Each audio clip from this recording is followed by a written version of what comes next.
Hello, everyone, CRS students. So now today's session is chapter 6. Now, chapter 6 deals with financing. It's a long chapter. There's a lot of information. I believe you have about 65 questions on your dashboard on the chapter quizzes on this one.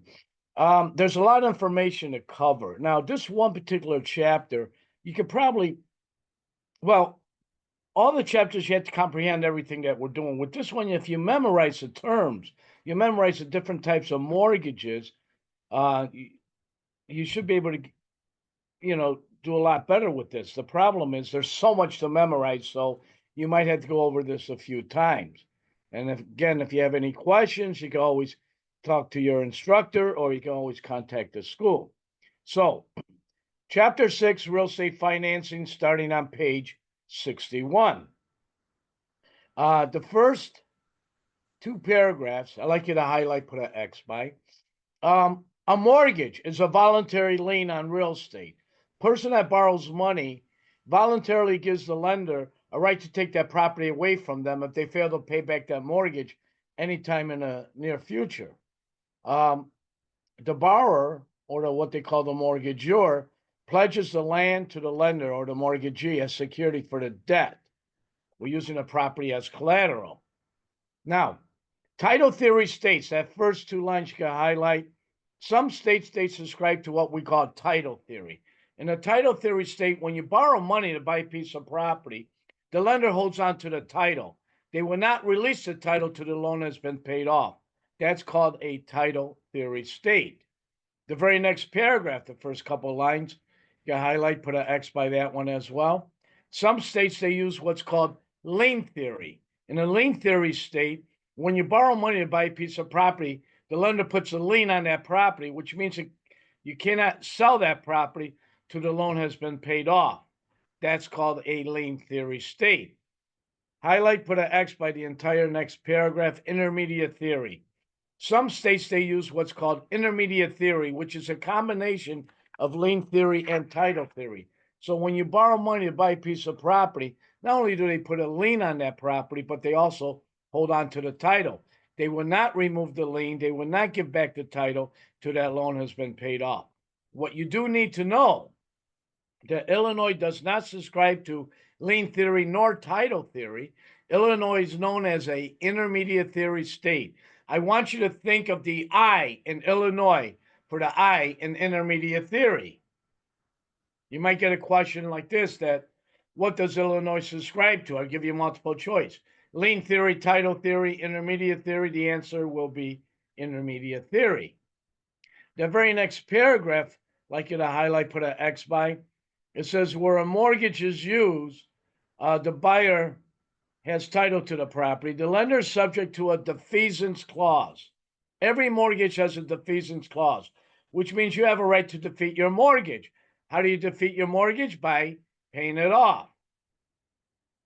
Now, let's the last couple lines, you don't even have to highlight them, but a mortgage, like all loans, is a relationship between the debtor and the creditor. The relationship is the creditor loans money to the debtor for some purpose, usually to purchase a property. And they agree to pledge the property as collateral if they fail to pay back that loan anytime in the future. Let's go to page 62 at near the very top, that one line just above the two bullets there. Mortgage loans are secured loans. They have two parts. Put an X by the next two bullets. The debt itself, that's the money that you borrow, and the security for the debt, which is using the property as collateral. The next line you can highlight, when a property is mortgaged, the owner must execute two separate instruments. You can put an X by the next two bullets. The promissory note, which I'll get to in just one moment, and the security document, pledging the property. Okay, let's skip down two paragraphs to the promissory note. Highlight, put an X by that. The promissory note. The promissory note is a personal IOU. You borrow money to buy a piece of property. They make you sign this promissory note. The promissory note is the evidence of the debt that you owe the lender money. how much money you borrow, what your interest rate is, what your monthly payments are. They are all incorporated into the note or the promissory note. Let's go on to page number 63. Interest at the very top of this paragraph, you can highlight, put an X by that. A charge for using someone else's money is called interest. Now, interest could be paid at the beginning of the payment period or at the end of the payment period. Usually it's at the end of the payment period, which is payment in arrears. Now, let's say you close on a property on June 30th. Your first payment is not going to be July 1st. Your first payment will be August 1st. People says, oh, I got a free month. No, you don't. You have to have possession of that money before they can charge you any interest. That's called payment in arrears. Next two paragraphs, you can highlight, put an X by that, where it says usury. Usury are state laws that tells you what's the maximum interest rate that a company could charge a borrower, no matter whether it's a credit card, a mortgage, a car loan, any type of loan. What is the maximum interest rate? Just so that you know, in the state of Illinois, we have no usury laws here in the state of Illinois. We have no usury laws. So you can charge whatever interest rate you want, as long as the people agree to it, and it's not illegal. You can charge 1,000, 2,000% interest. That's legal here in Illinois. Now, the very next paragraph, highlight, put an X by that one, where it says loan origination fee. Now, loan origination fee is a charge that a bank will charge people. It's a fee the bank will charge people only because they can. Well, you need to know that a loan origination fee is always going to be based on the loan amount, not the purchase price. Let me give you an example of what I'm talking about. I want you to understand this because you will get questions on this. So I'm going to my chalkboard.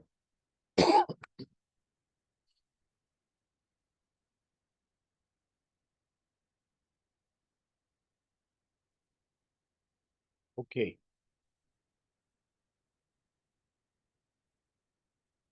Loan origination fee.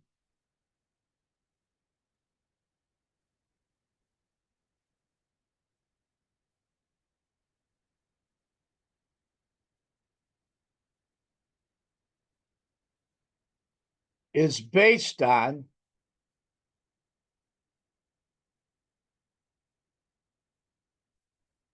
the loan amount.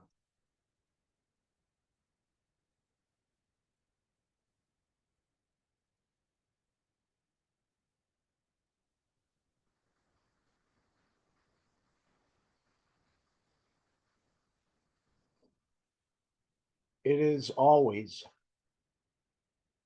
a percent.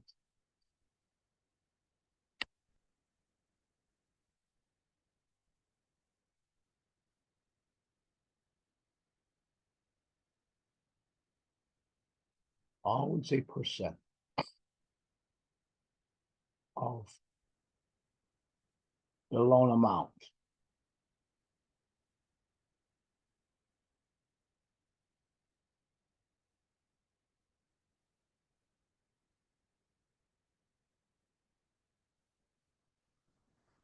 For example, let's say the purchase price of a property.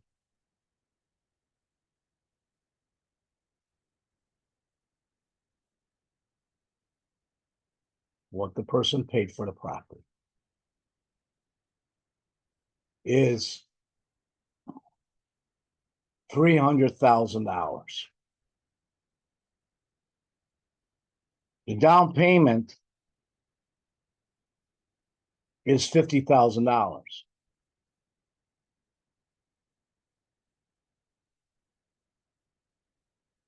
Which means you're getting a loan for the difference. This case being 250,000.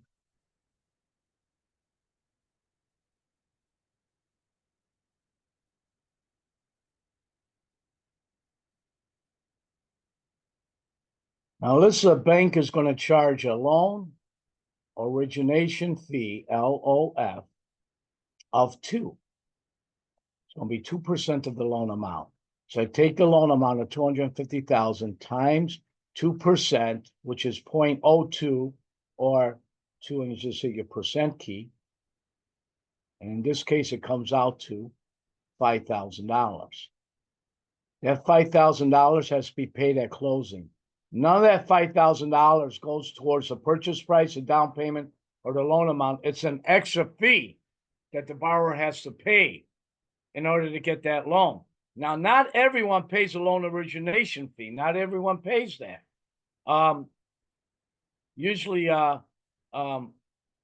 if you have excellent credit, long-time job stability, great credit scores, no late pays, you pretty much could go to any bank and they're willing to give you a loan. But there are some people that their credit's not as good. They have late pays, low credit scores, haven't been employed for a long time. They're more of a risk to the lender. And what the lender will do then is charge them a loan origination fee because they could. Not too many banks want to take a chance on them.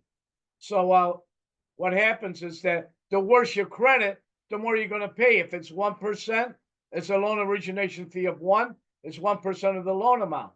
If a loan origination fee is 3 because you have really bad credit, it's going to be 3% of the loan amount.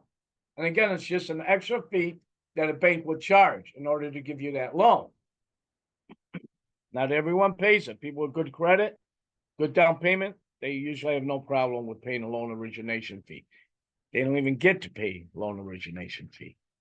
Now, the very next paragraph where it says discount points, highlight, put an X by that one.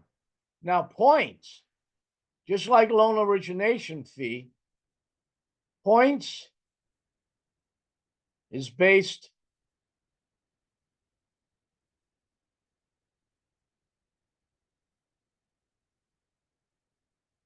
on the loan amount as well.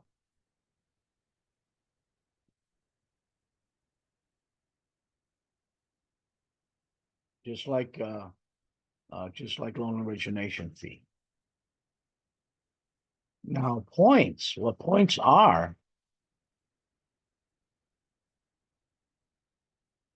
points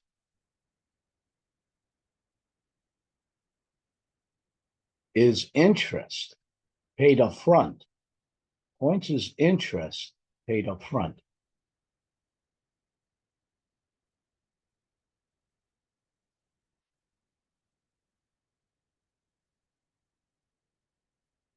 Paid in advance. Now,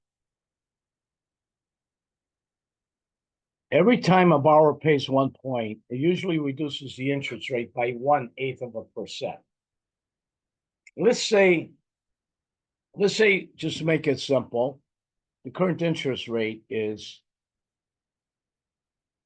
7% right now, interest rate.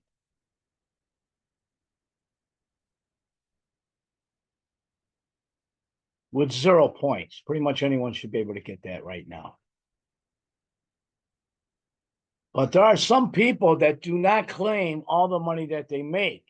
People in the cash business, talking about bartenders, restaurant servers, talking about maybe hairdressers, anyone that works in the cash business, they're not claiming all the money they make. Now they want to buy a property, but they don't qualify. They don't qualify at getting the interest rate at 7%. So what they could do is they could buy down the rate. Let's say they pay 1 point. They'll drop the rate by 1/8% down to 6 7/8%. And maybe they don't even qualify as 6 7/8. Well, if they pay another point, they'll drop the rate another 1/8% to 6 3/4%. Guess what? Maybe they don't even qualify as 6 3/4. Well, they pay another point. That will bring the interest rate down to 6 5/8. Okay, now they qualify as 6 5/8, but now they have to pay 3 points. So here's how that works. Let me take the same situation here. I want to change it a little bit. I need to erase something.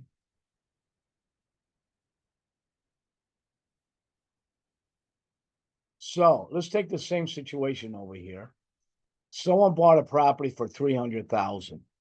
What they did was they put 50,000 down. They got a loan for 250,000. Since points like loan origination fees always based on the loan amount, they want to reduce the interest rate to 6 7/8 over here. They have to pay 3 points. I need to multiply 250,000 by 3%, which in this case comes out to $7,500. That $7,500 has to be paid at the closing. None of that 7,500 goes towards the purchase price, down payment, or the loan. It's just an extra fee that the borrower pays to lower the interest rate. Now, just to let you know, sometimes people feel they're going to live in that neighborhood for a long, long time. You know, the schools are great and they love the area. They're going to be there for a long, long time. They have some extra cash. They are better off paying points up front and paying that fee up front so that they can lower that interest rate. It's going to save them tens of thousands of dollars in interest if they're able to do it. A lot of times people are stuck and they can't. But that's what loan origination fees are and points. Now, let's go on. If we go on to page 64, they talk about the points up there. Remember, each point paid by the borrower at the closing on the loan amount reduces the interest rate by 1/8%. Now, in the middle of the page where it says deed of trust, I'd like you to highlight, put a X by those paragraphs. Let me see if I get a new screen up here. Let me put up a new screen.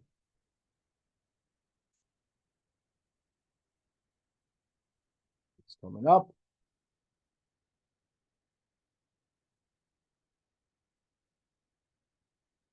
Okay, I want to tell you about a trust. In a trust,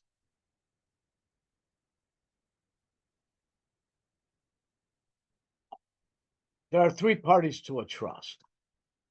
You have a trustor, you have a trustor, you have a trustee,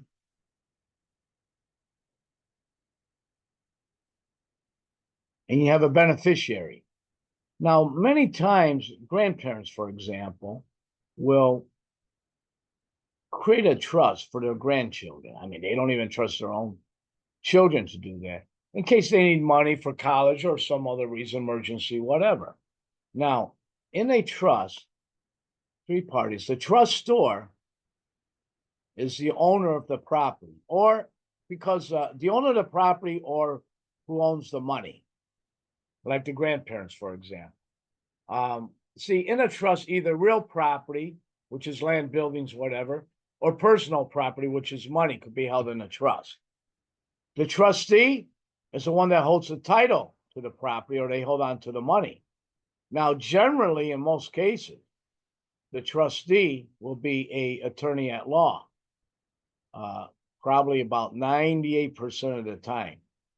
The beneficiary is the person that benefits from the trust, like the grandchildren, for example. So again, in a trust, either real property or personal property could be held in a trust. Now, let's go on to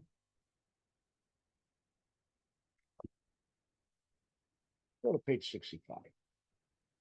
On page 65 here, excuse me, they talk about the points and the investor's yield.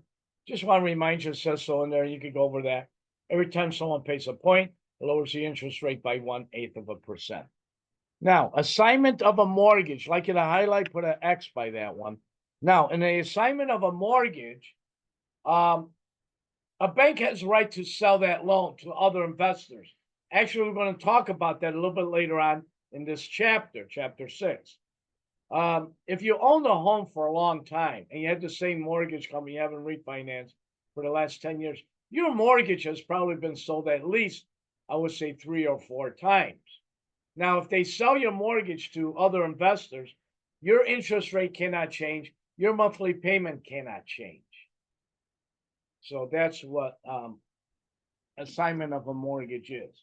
So that's your mortgage is generally going to be locked until the loan has been paid off, depending on the type of mortgage. But most mortgages are like that. Now, the very last paragraph, page 65, where it says release of a mortgage lien. I want to read this paragraph to you. It's important. I see a couple of questions in there.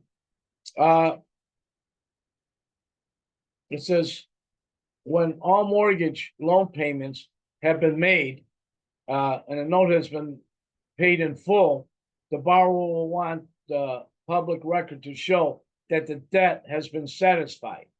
So what happens, every mortgage, I mentioned this before, has a defeasance clause, which means you have a right to defeat your mortgage. Well, once you defeat your mortgage, they must remove that lien. How do they remove the lien? They must file satisfaction of mortgage. Let me just repeat what I just said. When you borrow money to buy a piece of property, the lender puts a lien on that property. You cannot sell that property till the lien has been removed. But every single mortgage has a defeasance clause where you have a right to pay off that mortgage. Once that mortgage is paid off, the lender must remove the lien. How do they remove the lien? They must file a satisfaction of mortgage. Now you can sell that property again. Let's go on to page 66. About a third of the way down where it says tax and insurance reserves. You can highlight that paragraph. You can put an X by it. Now, those of you that own a home, the day you close on that property, you have to come in with a homeowner's insurance policy paid for 1 year in advance. Whose name as the insuree? The lender's name as an insuree. In case a house burns down, the lender's going to get paid for whatever mortgage is outstanding, and then anything left over will go to the homeowner. And then what the bank does, whatever your insurance bill is for the year, they divide it by 12 months, and they add that to your monthly housing costs. And they do the same thing with the property taxes. They take your property taxes, divide it up by 12 months. You're making payments every month. When you get your tax bill, you send it to the bank. They will pay it with the money they've been collecting in advance for taxes and insurance.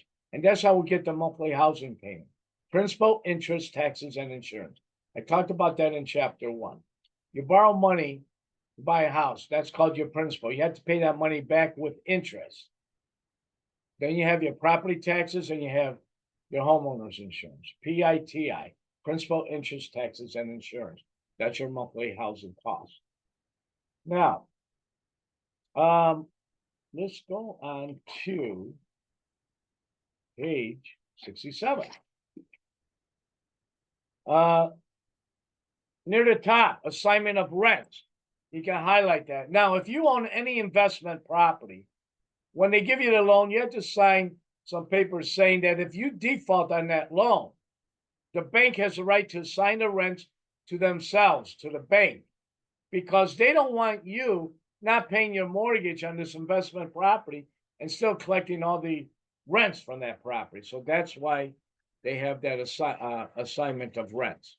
Assuming a seller's mortgage. Well, you can highlight, put an X by those first two lines, highlight, put an X by number 1 and 2, and highlight, put an X by the next paragraph. Now, assuming a seller's mortgage. Assuming a seller's mortgage means you're taking over someone else's mortgage. Now, all FHA loans and VA loans allow people to assume the mortgage if the seller wants someone to do that. I'm going to give you an example of what I'm talking about right now. We get a new board up here.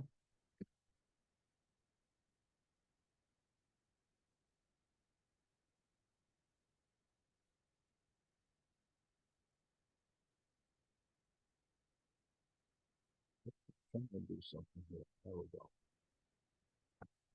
All right. Let's say that you own a home and the value of your home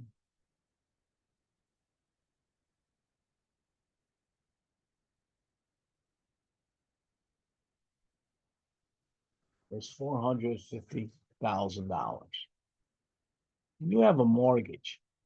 You owe on this property $380,000. So if you sold your property today for $450,000, you paid off what you owe, that $380,000. What you have left is $70,000. That is called equity. The difference between the value of your property and what you owe on your property is called equity. Now, you decided to sell this property for $450,000 to me, let's say. And you're going to let me assume your mortgage. So I have to give you your equity. I have to give you that $70,000 in your down payment as a down payment, and I take over your mortgage payment. That's a mortgage assumption. Now, whatever your interest rate is now my interest rate. Whatever your monthly payments are, they're going to be my monthly payments. Now, there are two types of mortgage assumptions that are out there. I'll talk about both of them. Number one is called a subject to mortgage. Subject to. Now, in a subject to mortgage, the new buyer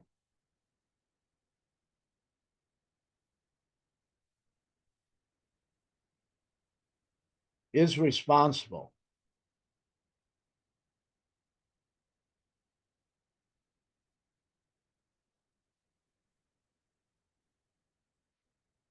for paying off the loan.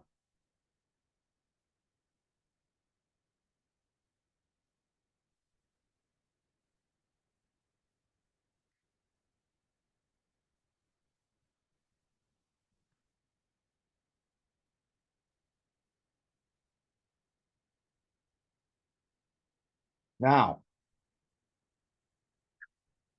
if the new buyer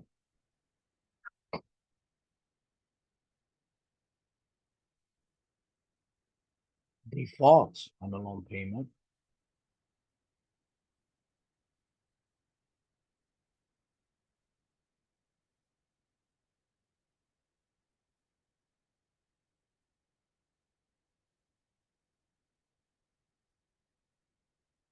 the seller is still liable.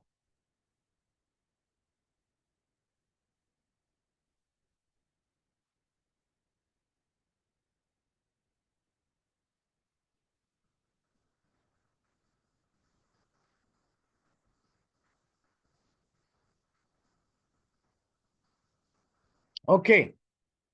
Then, subject to mortgage assumption, the new buyer is responsible for paying off the loan. But if the new buyer defaults, the seller is still liable. They can still come after the seller. Now, that's one way of assuming a mortgage.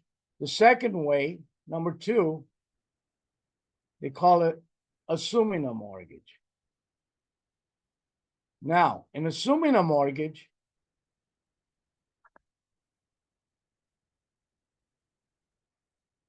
the new buyer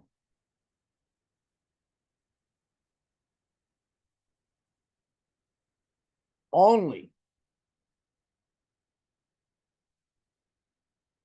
is liable, meaning the seller's completely off the hook. So number two, in assuming a mortgage, the new buyer only is liable. Seller's off the hook. They can't come after. So I want you to be familiar with both of those. Now, skip down two paragraphs where it says alienation clause. And please remember this, because you're definitely going to see this. And in fact, you better remember this because I'm going to bring this thing up again to you. Alienation. Alienation is the same thing as a due on sale clause, which means the loan cannot be assumed all conventional loans are cannot be assumed. They all have that alienation due on sale clause. FHA and VA can be assumed. Actually, I'm going to get into a little bit of detail later on in this chapter about the different types of loans that exist. Let's go on to now. Let's go to page 68.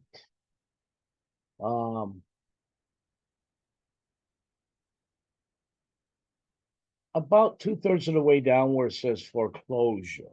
You got to highlight that paragraph. Foreclosure.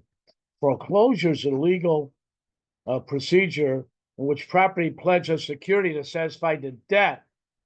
And the foreclosure proceedings brings the rights to the parties and all the junior lien holders. So what happens, someone defaults on their loan, then the bank will have to go and foreclose on a property so they could save their money.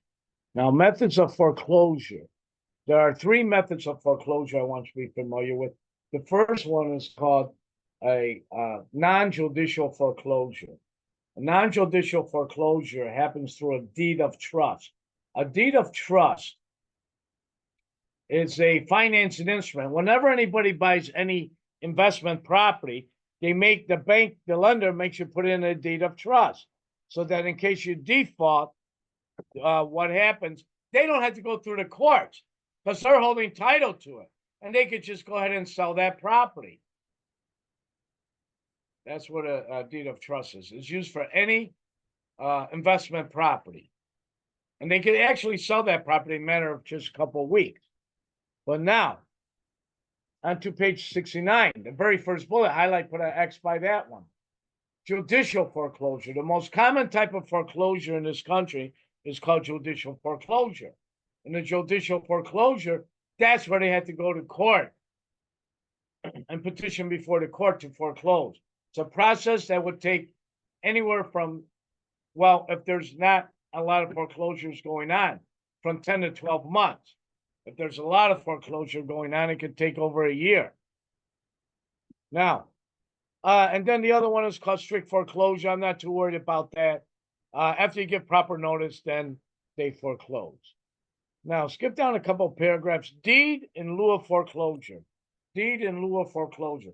This is also called a friendly foreclosure. If the bank sees someone who has some property and they're struggling with that property, falling behind, coming late with the payments, well, bank will call up the owner and says, look, you're falling behind on this property. We don't want to go through the foreclosure process. Why don't you just come in, sign over the documents to us, the deed, give us a title, give us the keys to the property, and then we won't go after you. We won't hurt your credit rating. That's called a friendly foreclosure. Banks will do this if they want that property. They will do that if they want that property. Now, that next paragraph, short sale. Well, just to let you know, you can highlight that one and 1, 2, and 3 underneath. A short sale is property that's in distress. And a lot of people misunderstand this, including licensed real estate agents. See, someone bought a property and something happened. Like in 2007, what happened? A lot of people were buying property because the prices kept going up, 205, 206, all the way into part of April of 2007. Then the real estate market crashed. And the homes that they paid $700,000 is only worth $350,000. That happened to a lot of people. Well, the thing is, now these people don't want to. This property doesn't have any value. There's no equity. It's worth a lot less than what they owe on that property. So now they want to do a short sale. Well, you just can't do a short sale because you don't want that property anymore. You and a property have to qualify for a short sale. In order for a short sale to happen, the owner must owe more on the property than the value of the property. That's number one. Number two is that they must have some type of a hardship in the family. Maybe the death of a loved one. Maybe someone is cancer, sick, or something like that. And then number three is they have to have a reduction in income. They lost their job or something else like that happened. Then they could qualify for a short sale. Just because you don't want the property anymore, forget about it. That's not going to happen. Now, on page 70, right in the middle of the page, they got a couple other government programs out there. One is called HAMP, Home Affordability Modification Program. HAFA is also there too. Now, the thing about that is that these are programs that the government came up with to help people keep their properties, to help millions of people. They want to help 2 million people keep their property. What they do is they work things out where they lower the interest rate, they spread it over 40 years instead of 30 years. So that's what the couple government programs are. Banks actually create a lot of their own too for this too. Now, redemption. I want you to highlight, put an X by the last paragraph. Please don't forget this. Equitable right of redemption. Equitable right of redemption. Now,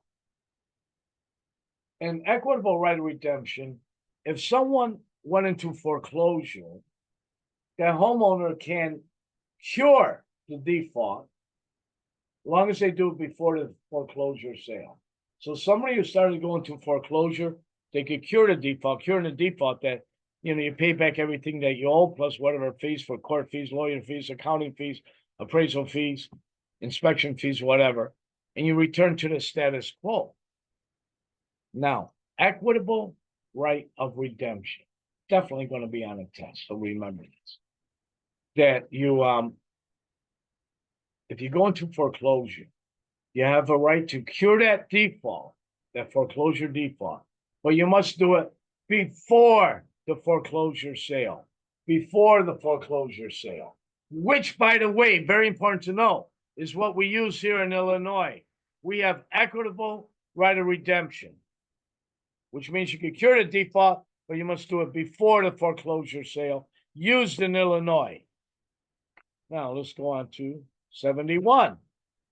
At the top, I want you to highlight, put an X by that paragraph. We have something called statutory right of redemption. Now, states that use statutory right of redemption, you default on that mortgage, you have a right to cure the default, but you must do. You have a right to do it after the foreclosure sale. So many days, depending on the state, is always different. So, statutory right of redemption, you have a right to cure the default, but you must do it. You have a right to do it after the foreclosure sale, which, by the way, not used in Illinois. We have statutory. Excuse me. We have equitable right of redemption. You only have a right to cure before. Statutory, we don't have that here in Illinois. You have a right to cure that afterwards. Skip down about 5 paragraphs to a deficiency judgment. Now, in a deficiency judgment, well, here, let me give you an example. Let me do it on a whiteboard to make more sense.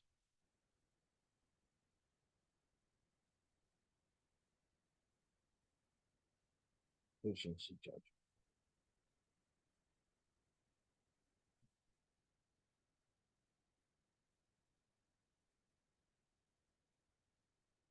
Okay, let's say you went into foreclosure and you owe the bank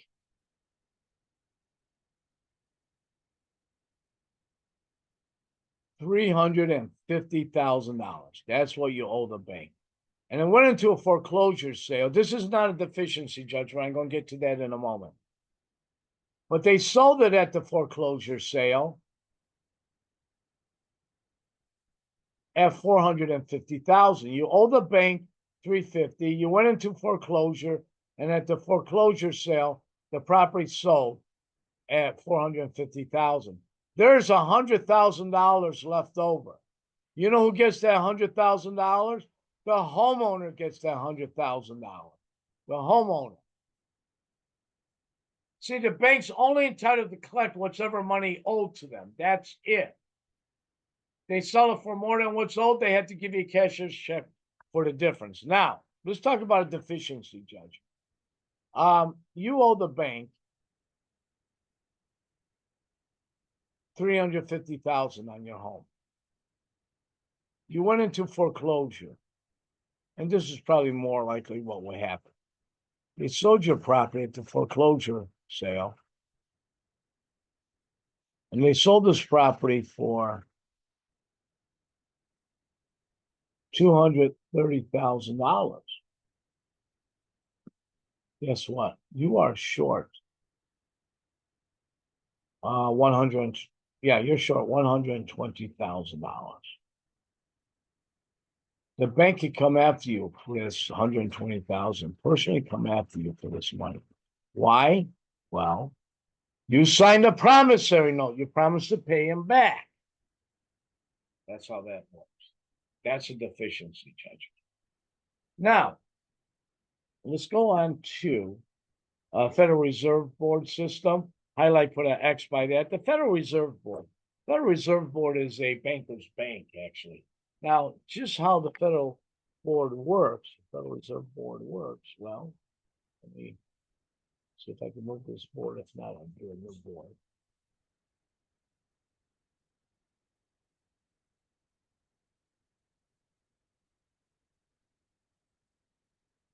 Okay. You get a new board up here. Let me see if I can move this down. It doesn't look like it. So, when we get a new board up here, talk about Federal Reserve Board.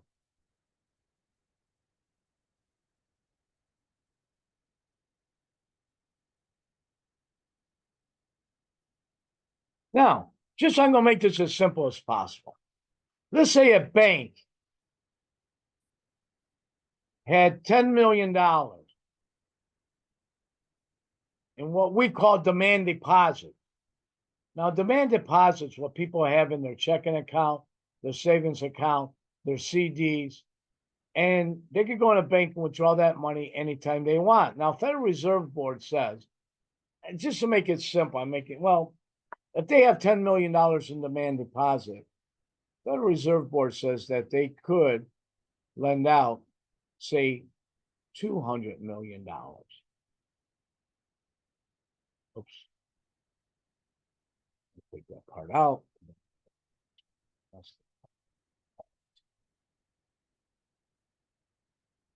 $200 million. This is how banks make their money. See, on this $10 million that they have in demand deposit, you know, the passbook, they're not barely getting 1%, maybe a little bit over 1%. CDs getting maybe probably around close to 3%, a jumbo CD. But the money that they're lending out, that 200 million that they're lending out to consumers buy homes for credit cards, car payments, I mean, they're charging them 7%, 8%, 9, 10, 15, 20, 25, 30, 40% interest. That's how banks make their money. Now, that's the Federal Reserve. Let's go on to the primary mortgage market at the very bottom of page 72. Okay, you found the home you wanted to buy. Where are you going to go and get the financing? Go to the primary mortgage market. These are people that originate loans. So let's take a look at them. Go on to the next page, the primary mortgage market. You can highlight these bullets underneath the primary mortgage market. Now, well, at the top, those bullets on top, how do they make their money? Well, by fees that they charge at closing, like points, loan origination fee, but also they make their money by recurring income by charging interest on a regular basis. Now, as far as the primary mortgage market out there, you can highlight all these bullets over here. They thrifts, which is same thing like a savings and loans, are based out of mostly out of the East, like Boston, Philadelphia, New York area. They kind of work exactly like savings and loans. Savings associations, also called savings banks.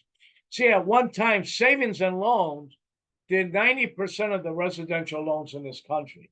Now, today they probably do about, well, in this country, about 30% of the loans. There's a lot of competition. Illinois, they do about 40% of the loans. They were called savings and loans. Now they're called savings associations or savings banks. Commercial banks. Commercial banks make loans. They usually make loans on small business association type SBA loans. They do commercial loans on investments because they portfolio their loans. They don't sell them on a secondary market. Now, next one is insurance companies. Insurance companies make loans, big loans, involving hundreds of millions of dollars, involving billions of dollars. You want to build a football stadium, it's going to cost $4 billion. You can't go to a bank to arrange that type of a loan. They don't have that kind of money. You have to go to the insurance company. They have that kind of money. You want to build a casino in Las Vegas, it's going to cost $5 billion. You have to go to the insurance companies. They're the ones that will finance that. Credit unions make loans. Now they're making more and more on residential loans, but they only used to do like car loans or personal loans. But last 7 years, they're doing a lot more of the residential loans. Excuse me. Pension funds.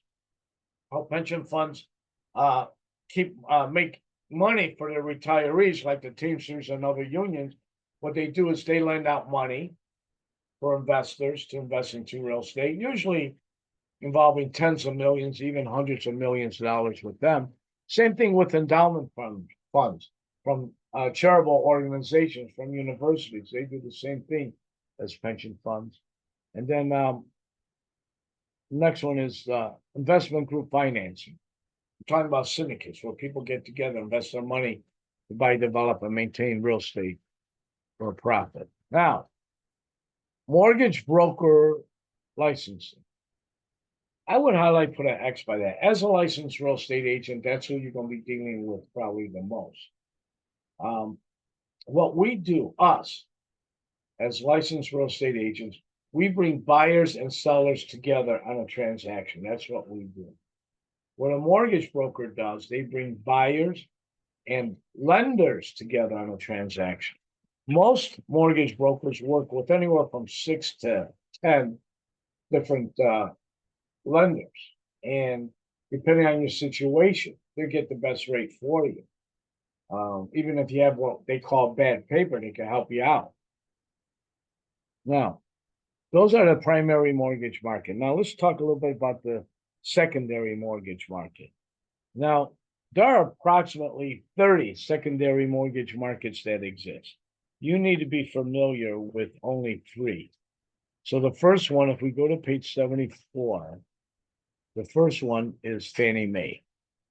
I want you to highlight and put an X by that paragraph. Let me just tell you what we're going to do.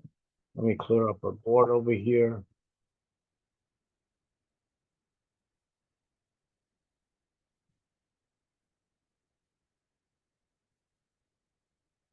The board's coming online.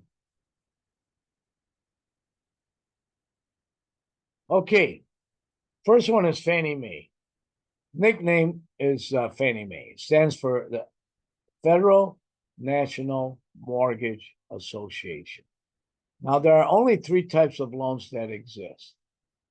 We have conventional, which requires a 20% down payment.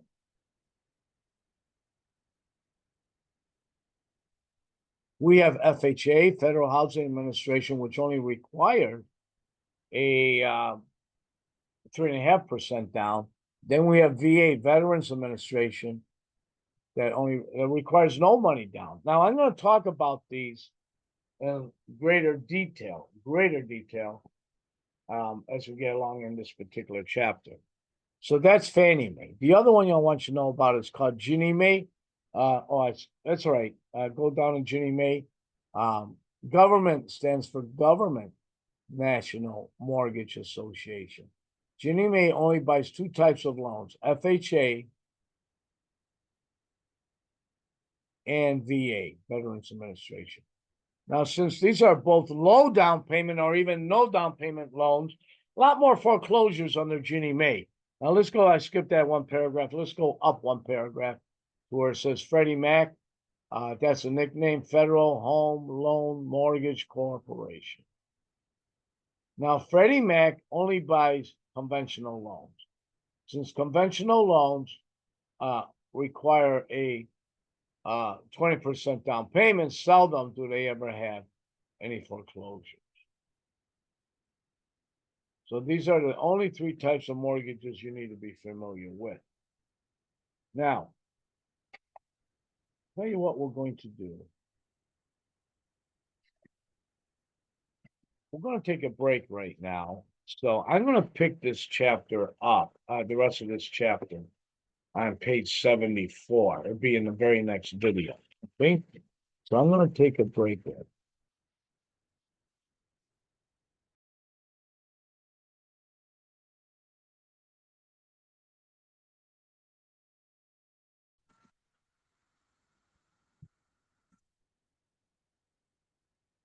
Okay, we're back now. We left off on page 74. I was talking about the primary mortgage market. These are people that originate loans. And then we're talking about the secondary mortgage market who buy these loans from the lenders. So we're going to talk about different financing techniques. So if we go to the top of page 75, I'm talking about a straight loan here. So you can highlight that. Now, a straight loan means that if you borrow money, let's say you borrow $300,000, every month you're only paying interest. At the end of 30 years, you still own $300,000. Nothing comes off the principal amount, which means that you better hope that this property does appreciate in value. Otherwise, you're not going to have any gain whatsoever. But I want you to highlight, put an X by the second paragraph where it says amortized loans, and actually highlight the rest of this page and put X's by it. Now, an amortized loan is the most common type of loan that exists. The word amort in Latin means to kill. A fully amortized loan is killed slowly over time. Every month, you're making a payment. A portion of that payment is going towards the principal amount of money that you borrowed, and a portion is going towards the interest. Now, in the beginning of this loan, a majority is going towards the interest and just a small portion towards the principal. But as time goes on, it's less interest, more principal, and then at the end of 30 years, you owe absolutely nothing. Now, let's go on to page 76. This is a amortization table chart right here. You're going to see a copy of this on the state exam. I'm going to give you the example of I'll give you a couple examples of some problems. Make sure you follow me on this, because if you don't get this, you can please talk to your instructor, let them go over this, or watch this video if you have to. On the extreme left-hand column, this is the interest rate of a loan. At the top, the boxes, you see the numbers 5, 10, 15, 20, 25, 30, etc. That's the number of years for a $1,000 loan. We're talking about a $1,000 loan amount. So let's take, for example, 6% interest, the first loan, and move one column to the right where it says 5. You see the number $19.33. If you borrowed $1,000 at 6% interest to be paid over 5 years, it will cost you $19.33 each and every month. At the end of the 5 years, that's 60 months, you owe the bank absolutely nothing. That's how this chart works. Now, let me give you a couple problems. I'm going to show you how to solve them. You need to be really familiar with these problems. Some of you will see one of these. Some of you will see two. Maybe you might get all three of them. They're going to be very similar to this, just the numbers are going to be different. So, make sure you follow closely on this. It's simple enough if you understand it. Not everybody understands it. So just make sure you pay complete attention to me. Oops, wrong thing.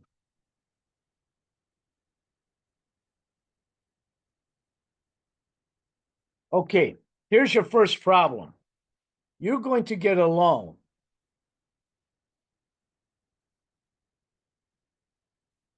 $200,000. Oh, make that $210,000 loan.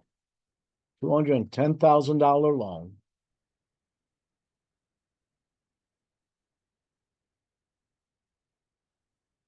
at 6.5% interest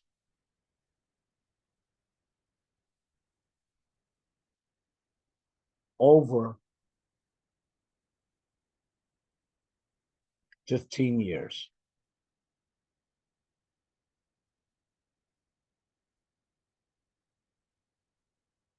Or you're going to get a $210,000 loan.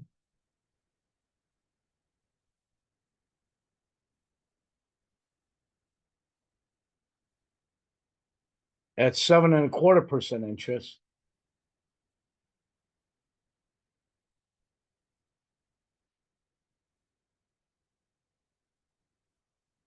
Over 30 years.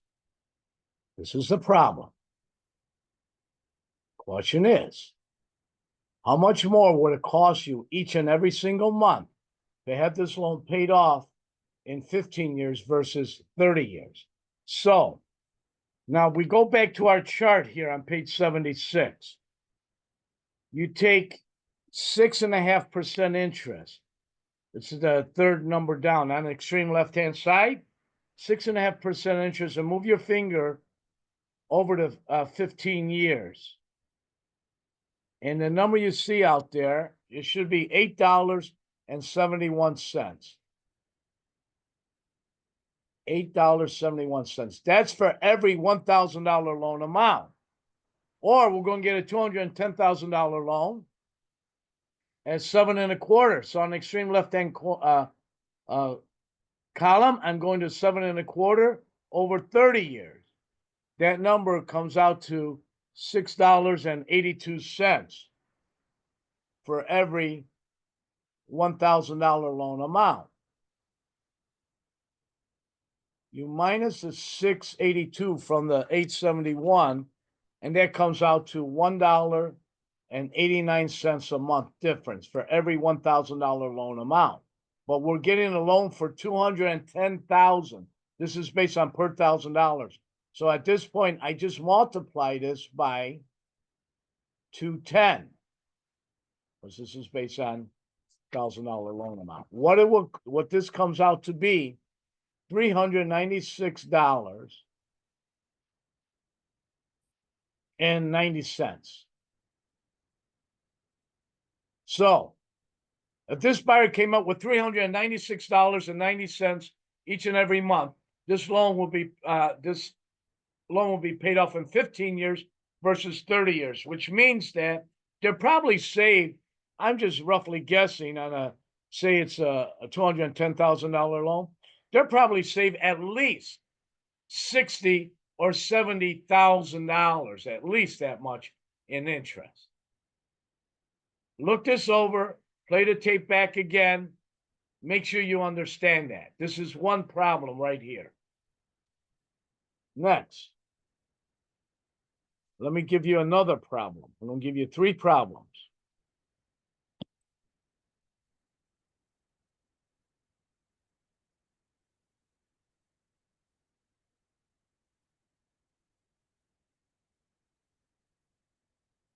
Here's your next problem. You're going to get a $245,000 loan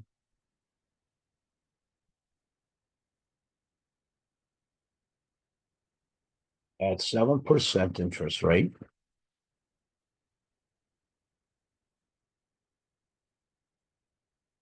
Over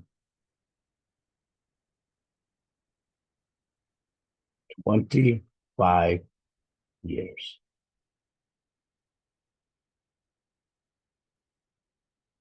The property taxes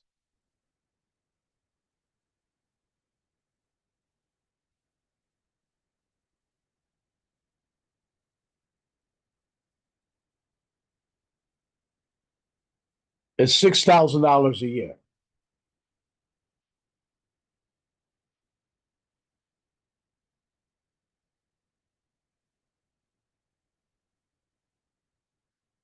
Homeowners insurance.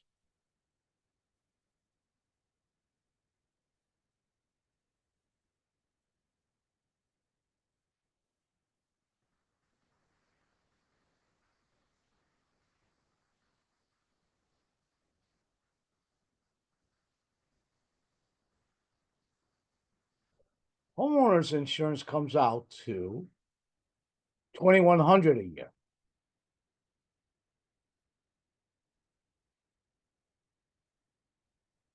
Question is,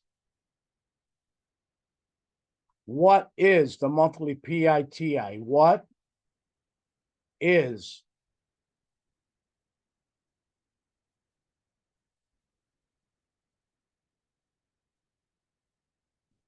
the monthly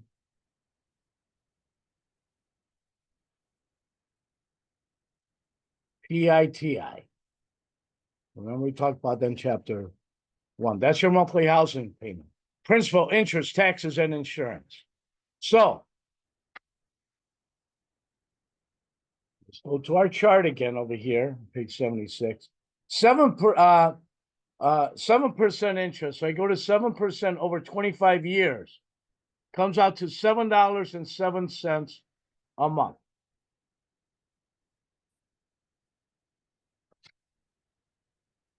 $7.07 a month. Times, that's for every $1,000, so times 245, 245, because it's based on per $1,000, which will give me $1,732.15. That's for the principal and interest. Now we have to figure out what the taxes are. The taxes are $6,000 a year. So 6,000 divided by 12 months, that comes out to $500 a month. Add the taxes of $500. The insurance is $2,100 a year. $2,100 a year divided by 12 months. That's going to equal $175 a month, $175. We add that to it. This is the insurance. PITI, $175. So if I add these all up together, I get $2,407.15. That is the monthly PITI. That's how you solve that problem. She said something like this, very likely too. Now, let's go on to the next problem. Let me clear my board. New board here.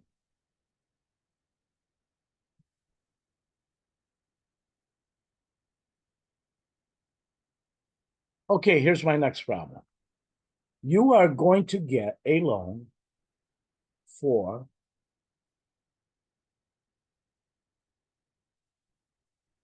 $196,000, 500. 196,500 loan at 7.75% interest. At 7.75% interest over 30 years. Question is, what will be the principal and interest payment? So if I look on my chart again, I take 7.75% interest. I move it to the box where it says 30 years, comes out to $7.16 a month for every $1,000 loan amount. Now we're getting a loan for $196,500. Now I need to multiply this by, and pay attention to this, 196.5. 0.5, because this is based on loan amount. So my principal and interest comes out to $1,406.94. You better be really familiar with all three of these problems. I'm telling you, you got to be really familiar with. Now, let's go on to page 77. Adjustable rate mortgage. I'd like you to highlight, put an X by that. Now, adjustable rate mortgage means that your interest rate is going to be tied to some type of an index. They're going to tell you ahead of time what it is. Now, you have a cap, which means your interest rates can go up, can go down. It could go up, it could go down, tied to this cap. Now, the cap means that it's only so much per year and so much over the life of that loan. You know what? I wasn't going to do it, but I think it'd be better if I did draw this out for you. It might make a little bit more sense to understand one of these. I'm talking about adjustable rate mortgage right now. They call it an ARM. Okay. Now, your caps could be anything. It could be 1 in 3. It could be 1.5 and 5. It could be 2 and 6 cap. Okay. Let me go with a, you're going to get an adjustable rate mortgage. They call it an ARM. Adjustable rate mortgage. With a 2 and 6 cap. This is a number 2 and 6. Your rates could change as much as 2% a year, but no more than 6% over the life of that loan. Now, before I do that, let me just show you something. Let's say you're going to get a fixed rate mortgage. Now, a fixed rate mortgage means it's never going to change over that life of that loan. You're going to get a fixed rate mortgage. Right now, let's say you get a fixed rate mortgage at 7%. No problem doing that right now. That means over the next 30 years, that interest rate will not change. Well, you're going to get an ARM right now. And it would start off maybe at 5%. It'll start off a little bit lower, probably about 5%. You will get an ARM because you know you're not going to live on a property for a long time. Why get 7% for 30 years? You know, maybe you're a single person. Maybe you're just buying a 1-bedroom condo. You know you're not going to be there for the next 30 years. So you're going to be there just for a few years. You might get an ARM because your interest rate will be cheaper. And it's tied to an index. The index could be inflation. It could be T-bills. It could be interest rate. Let's say it's tied to the interest rate. So if the interest rates go up, your interest rate could go up as well. Your ARM could go up. Now, let's say something went crazy, all right? Interest rates jumped up overnight to 18%. Well, this 5% rate could go up to 2 points above the 5, which means it'll go up to 7%. And it'll stay at 7% for an entire year. But next year, the interest rates are still running at 18%. Well, guess what? Your rate could go up again. 7 plus 2 over here, it'll go up to 9%. It'll stay at 9% for the entire year. But it's still running at 18% next year. 9 plus 2, it's going to go up again to 11%. And the interest rates stay at 18% for another 5 years. It'll never go higher than 11%. Show you. Because you got that, it's 2% per year, 6% over the life of that loan. 6 plus 5 brings it to 11. Can't go higher than 11. Now you see this fixed rate down here? Look, that's never going to change. That's going to remain at 7% over the next 30 years. Some people today are getting the ARM because of a higher interest rate, especially if you're not going to be there for a long time. All right, now, let's get back to our textbook. In the middle of the page here on 77, where it says balloon payment loan. Now, in a balloon payment loan, a definition of balloon payment, you have one payment that's substantially higher than any other payment, and it retires that debt. Let's say, for example, it's going to be, you're going to get a loan. Again, maybe you're a single person. You don't want to get a 30-year fixed rate. You get a balloon. The balloon means that the entire loan's going to be due and payable maybe in 5 years. It could be a 3-year balloon, a 5-year balloon, maybe even a 7-year balloon. 5 years is the most common. So here's what happens. You're going to get a loan to buy this 1-bedroom condo that you're going to live in there just for a few years. Okay. And you got a 5-year balloon on it. So what happens, it's going to be amortized as if you're going to pay that loan off in 30 years. But at the end of 5 years, they want the outstanding principal balance to them. Again, you will get this loan if you're not going to be there for a long time, just maybe for a few years, because the interest rates will be lower. Let's go on to that next paragraph. Growing equity mortgage. I like you to highlight, put an X by this. This is called a growing equity mortgage, also called a rapid payoff mortgage. Now, this particular mortgage is only available to certain professions, mostly like doctors and lawyers. Now, they know the longer a doctor's in practice, or the longer a lawyer's in practice, the more money they're going to make. So they're going to get a GEM mortgage. Oops, let me make that bigger. Growing equity mortgage. GEM.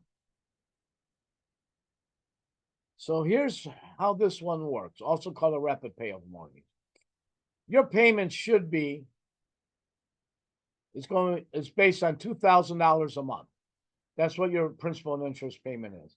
Now, your first year, your payment is $2,000 a month. What's going to happen in the second year? They're going to increase the payment to $2,100 a month. Now, that extra $100 a month is going to go towards the principal amount, which means you're going to pay this loan off a lot quicker. What's going to happen in the third year? They're going to increase the payment again from $2,100 to $2,200 a month. Now, extra $2,000 a month is going towards the principal. Now, in the fourth year, they're going to increase the payment again, maybe to $2,300 a month. Now you got an extra $300 a month going towards the principal. And what's going to happen from the fifth year on? They might bring it up to $2,400. Now extra $400 a month going towards the principal, which means this 30-year mortgage will probably be paid off in about 15 years. If you're going to borrow, say, $400,000 on this mortgage, you're going to wind up probably saving, I would say, over $150,000 in interest. Now, if you can do this yourself, that's great. But most people aren't disciplined, or they don't have enough money to do it on their own. That's why they do this automatically.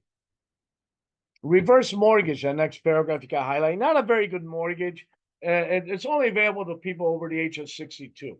You take a person who's 62 and they lived in their property for a long time. They have a tremendous amount of equity in their property. So what happens, as people get older, you know, Social Security doesn't go up. The pensions don't go up. But maybe their prescription, their doctor bills, maybe they need some money to fix up the house. They need a new roof. They need a furnace. They go over to the bank. Hey, we need $30,000. We need to fix up our house. Bank says, I'd like to give you the money. Problem is, you're living from check to check with your pension and Social Security. If we give you that money, you're not going to have anything left over to pay us. But got an idea. Since you got a tremendous amount of equity in your property, what we could do is we will give you the money you need to fix up your house. And based on the equity of your home, we're going to pay us back with that money, that equity you have. And in fact, couldn't you use a few extra dollars every month? Can't you use $200-300 extra a month? Because the bank will pay the homeowner money, reverse a mortgage, pay the homeowner money each and every month. They keep doing that till the money's basically used up. So not a very good mortgage. I think personally, someone in that situation are better off selling that home, buying a smaller home rather than get into that. Now, let's go on to page 78. I want to talk about Well, I'm going to come back to this conventional loans in a minute or two. But I want to talk about determining LTV. A little bit past halfway down. Determining LTV. LTV stands for loan to value. Loan to value. It's a percent of the loan amount to the purchase price. Sorry, letters are not that good. Now, the formula that you need to know to figure this out, you take the loan amount and you divide it by, I did that wrong, sorry, let me correct that.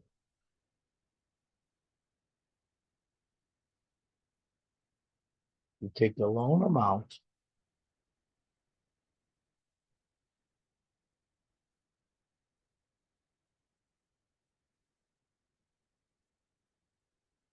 divided by the purchase price,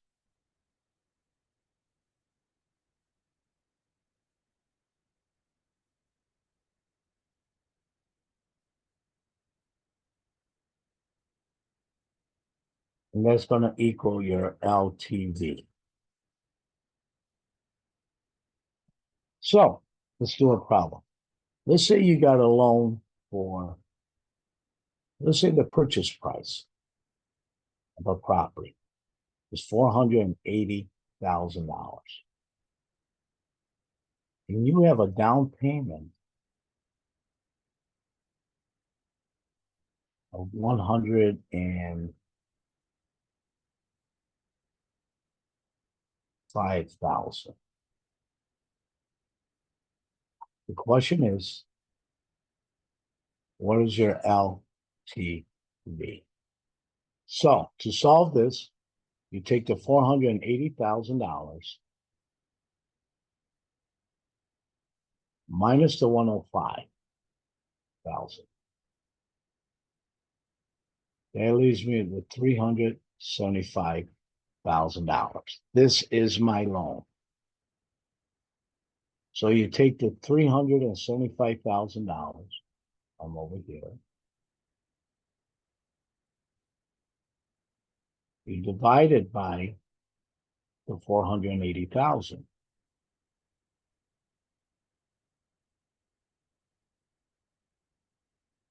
So let me do that real quick on a calculator. You can do it yourself. 375,000 divided by 480,000. And all you do is hit your percent key.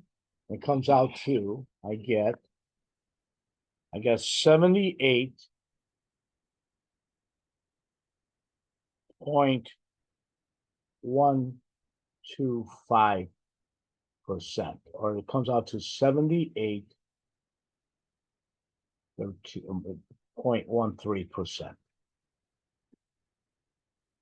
That's my loan to value. That's what we do. Now, what I'm going to do, now we're still on page 78 right now. So what I'm going to do is I'm going to have you highlight. So stay with me on this. I'm going to have you highlight several paragraphs on the next several pages. And then I'm going to write everything down that I had you highlight. So kind of keep up with me. So we're on page 78. Second paragraph where it says conventional loans. Highlight, put an X by that loan where it starts off with conventional loans. And then the next paragraph, highlight, put an X by that one where it says lenders can't set. Put an X by those two paragraphs.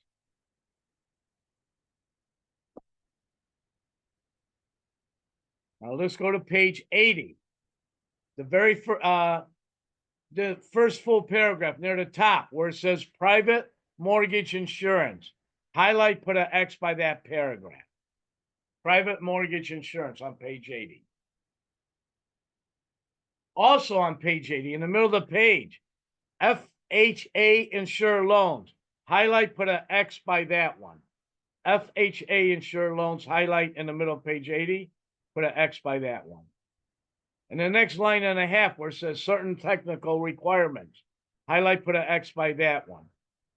And the next two bullets, the first two bullets on this page, highlight, put an X by that one. Next thing I need you to highlight and put an X by. I'm going to write this all up on a board, but I want you to see it here. So, on top of page 81, highlight, put an X by that first paragraph. FHA 203B loan. Highlight, put an X by the second paragraph. FHA 203K loan.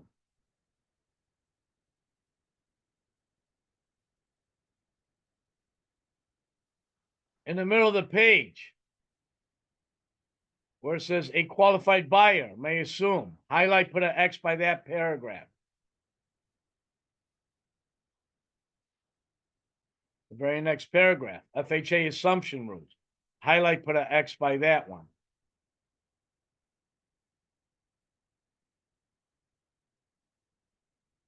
The very last line on page 81, VA guaranteed loans. Highlight, put X by that. Very first paragraph on 82, the Department of Veteran Affairs. Highlight, put an X by that one.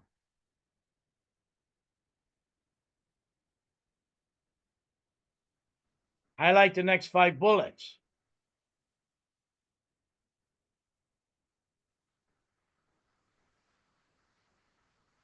Skip down to the second paragraph from the bottom, where it says to determine what portion of a mortgage the VA will guarantee. Highlight, put an X by that paragraph.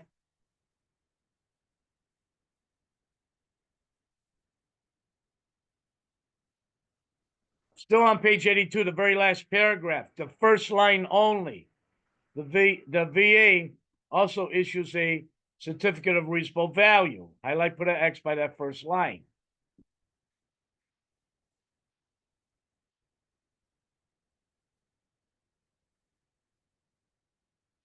Let's go to page 83.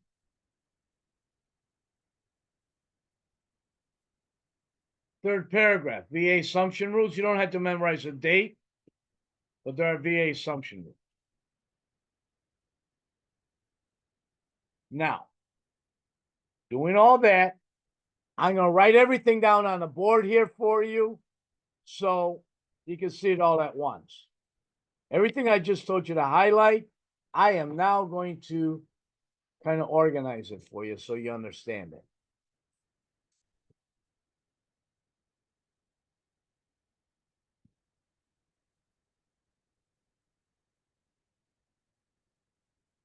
So, 3 types of loans that exist. Oh, let me make this a little bit stronger.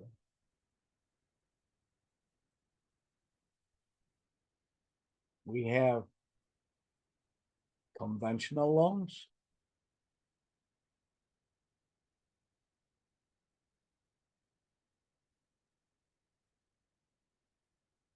We have FHA loans. We have VA loans.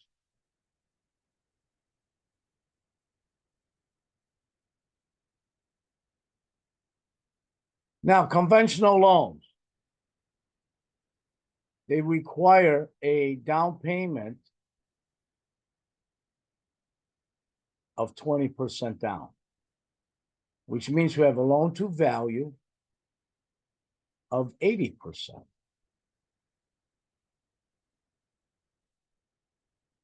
This is a 2.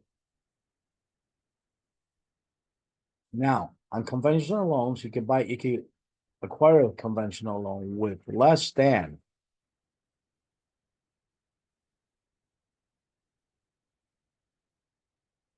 20% down. Well, you need something called PMI insurance. PMI. I already told you to highlight this. PMI stands for private mortgage insurance. Well, let me just take a moment kind of to explain that. Now, first of all, banks want you to come in with 20% down. And the reason why you have more skin in the game, less likely you're going to default. Let's say, for example, the purchase price of a property happens to be $400,000. And you come in with a 20% down payment, which is $80,000. The bank's willing to give you a loan for 80%, which comes out to $320,000. Now, bank looks at it, you got 20% down, you got $80,000 down. If you default on this loan, bank feels they could take that $400,000 home and sell it for $320,000 and sell it right away. They don't care that you get any of your money. They don't want to own your property. They want you to make your payments each and every single month. That's what they want you to do. Now, let's say you put in, I'm going to do a little bit of racing. I want to give you the same example here. So you're buying a house for $400,000. Bank wants you to come in with 20% down. But you're coming in with only 5% down payment. Mostly 5% down, which is only $20,000. Bank's willing to give you a 80% loan, which is $320,000. Now you are short $60,000, but the bank will give you that $60,000, and for that difference, that 15%. But you have to pay the PMI insurance on it, private mortgage insurance. Now, how this works now? Let's say you bought a property for $400,000, you defaulted on that property. The bank goes out there and sells a $400,000 property for $320,000. They get their money back. You lost your $20,000. The PMI insurance is going to pay that $60,000. Now, who pays for the PMI insurance? The borrower pays for that PMI insurance. Who benefits from it? The lender benefits for it. Benefits from that. Now, you're only supposed to pay the PMI up to the point that you got 20% equity in your property. Now, again, equity in your property can come several different ways. You know, every time you make a mortgage payment, a portion of that's going towards the principal. So that's your building equity, but it's very, very slow. Another way building up equity is you make anything that adds square footage to your home. For example, if you add in a bedroom, a bathroom, you finish up the attic, anything that adds square footage. And another way, and this is the quickest way of building equity, is by the property or the neighborhood appreciating in value. That's another way of building up equity. So those are the ways you can build up equity in your property. So let's get back to, let me erase this. Put in here and I get back to our problem.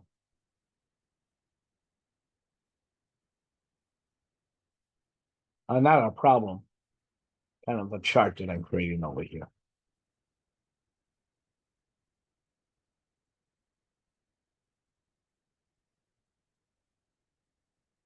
Okay, back to the pen. Now, all conventional loans have what's called a due on sale clause, which means the loan cannot be assumed. The loan cannot be assumed.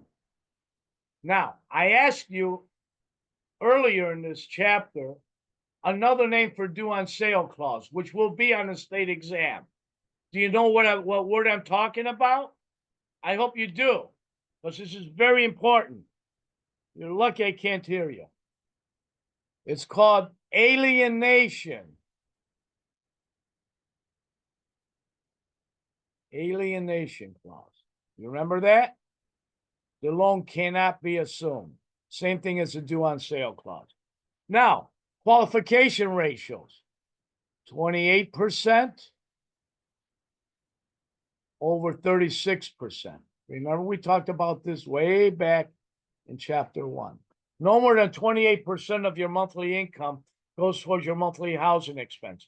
PITI, no more than 36% of your monthly income could go towards not only PITI, but any long-term debt, car payments, student loans, credit cards. That's everything you need to know about conventional. Now let's talk about FHA. Down payment required on FHA. 3.5% down. Which means we have a loan to value of 96.5%. Now, anytime you go with less than 20% down on FHA, less than, sorry, my writing's not that good.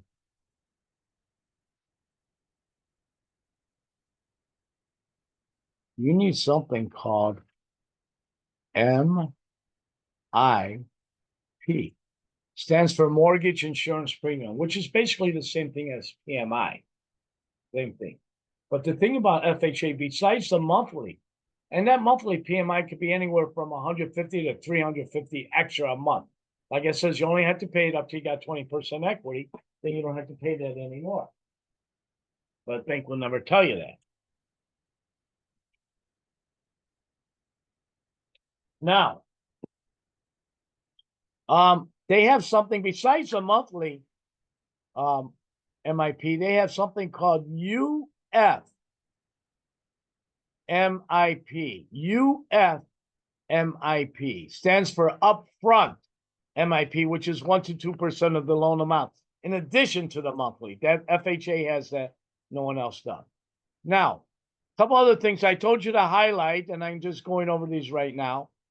I told you to highlight the 203B loan. 203B loan, which allows money so you can buy a home. That's what the 203B loan is. Then we have the 203. I had you highlight all these and put X's by them. 203K loan, which not only allows you money to buy a home, that's a buy, it's a B, I mean, but to rehab, to get extra money to fix up that house. Now, all FHA loans can be assumed. Anyone can assume if the seller wants them to, a FHA loan, because they do not have the due on sale alienation clause on there. The most important thing about FHA that you need to know, this is the most important thing. FHA does not make loans, okay? FHA does not make loans. You go to a local lender for the loan, what FHA will do, they will insure the loan. It's insured. So if you default on this loan, FHA pays off the bank. Bank doesn't lose anything. FHA would then foreclose on you. Qualification numbers. 29% over 41, which means you get more debt and qualify under FHA than you can under conventional. That is everything I told you to highlight in your book right there. Now, VA, down payment required on VA, 0%. VA has the highest loan to value of any loan because it is a 100% loan. Now, in order to get a VA loan, what you need is called a certificate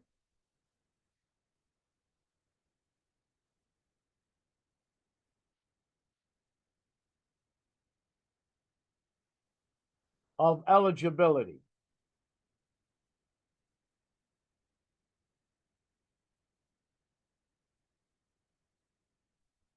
Your certificate of eligibility is your general discharge from the service or honorable discharge from the service. Or even if you're active in the service, as long as you're in good standing with your company commander, you could get your certificate of eligibility. Now, all VA loans, you must have what's called a CDL Sorry. CRV stands for Certificate of Reasonable Value. What is that? VA has its own appraisers. They won't use a bank appraiser. They want to make sure that the veteran's protected when they buy a home. Now, this could be used on, it has to be owner occupied, up to 4 units, owner occupied.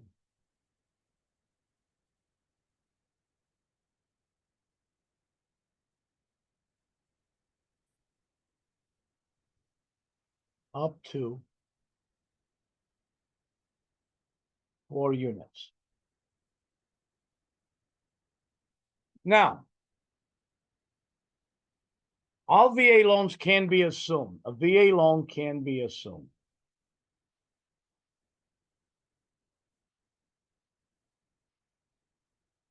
You had to be a veteran to get a VA loan, but anyone can assume a VA loan. Now, the most important thing to know about VA, VA does not make loans, okay?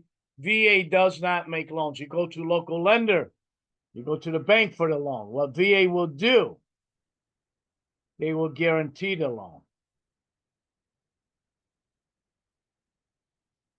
It's a guaranteed loan.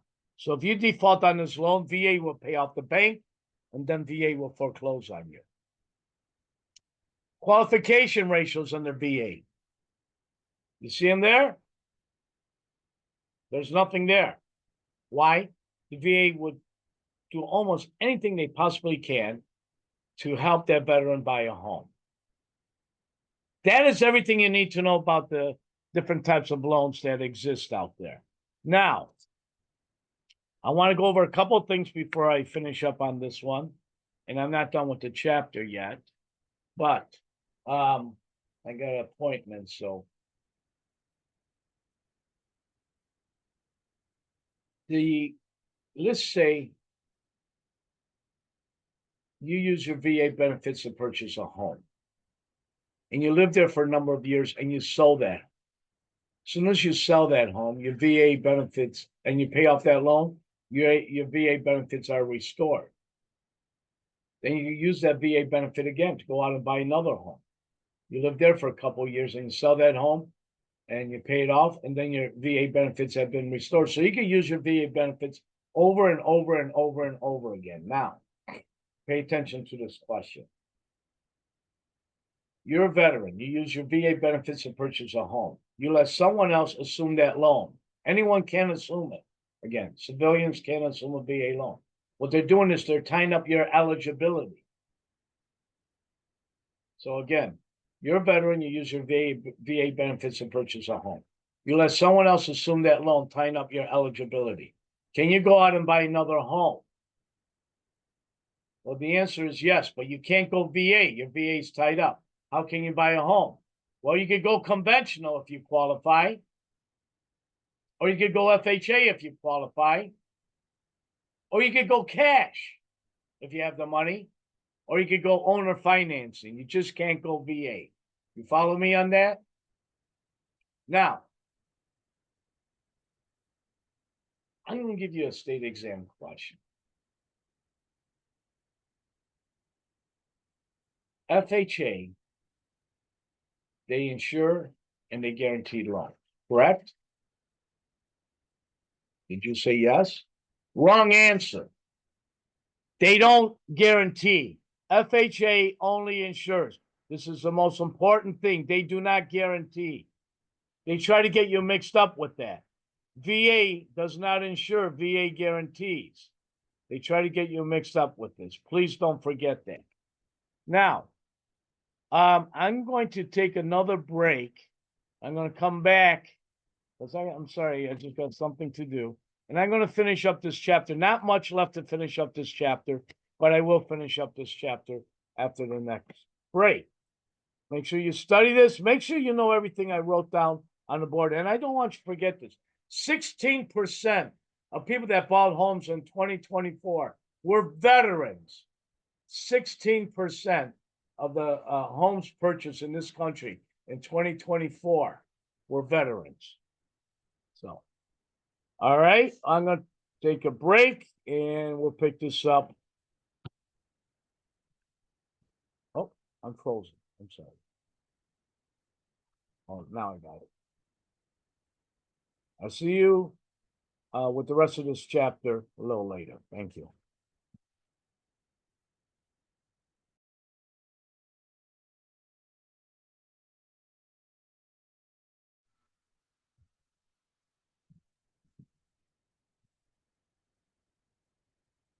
Okay, hello everyone. This is Sam again. Let's finish up this chapter 6.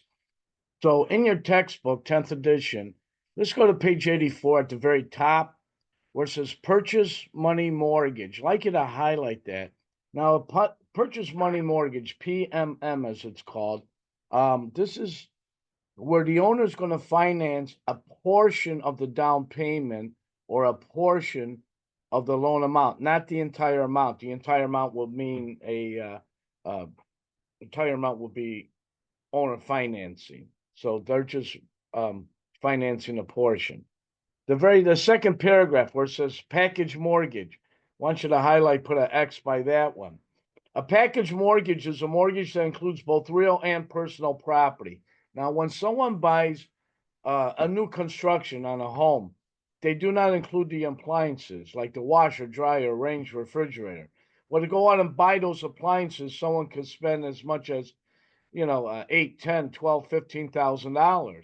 And the homeowner needs those appliances. So what happens? The bank says to the homeowner, go ahead and buy whatever appliances you need for the home. As long as the builder installs them in the new home, you can add it to the mortgage. It's easier to pay $10,000 or $12,000 spread out over 30 years than all at once. So a package mortgage is a mortgage that includes both real and personal property. Let's go to the next paragraph. Blanket loan. Now, a blanket loan, and put an X by that paragraph as well, involves several parcels of property. And as you pay it down, they release the title to that portion of the property. Let me give you an example what I'm talking about. Let me get to my chalkboard, to my slate. So a lot of times with the new subdivision going on, new development going on, they will use a blanket loan. So let me give you an example of what I'm talking about. Go.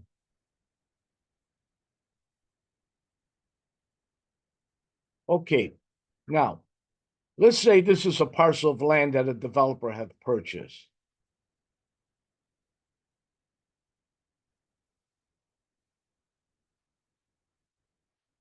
And this parcel of land contains 100 acres. What this developer is going to do, he's building a new subdivision. He's building several homes over here. Now, let's say that this property cost the developer $10 million. 10 million.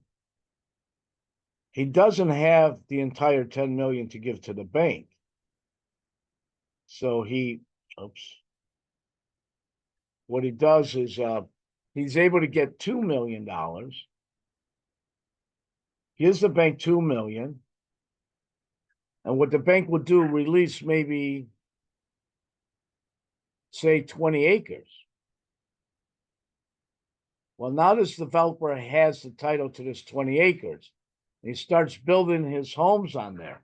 He's building these homes, he's selling them, he's making more money. Then he goes to the bank the next day, gives them another 2 million, not the next day when it gets done.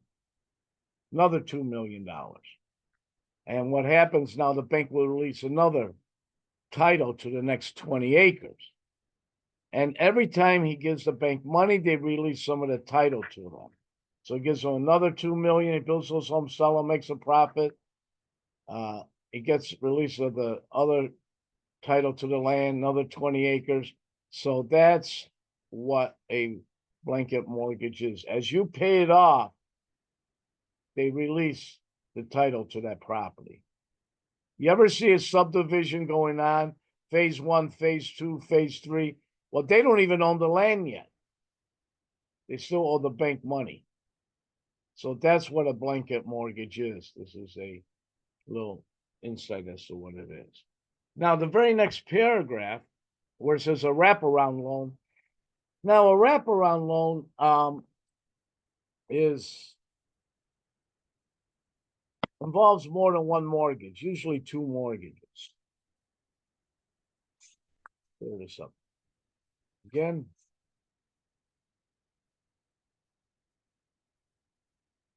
So let's say you have a first mortgage on a piece of property you own, and you owe them $50,000.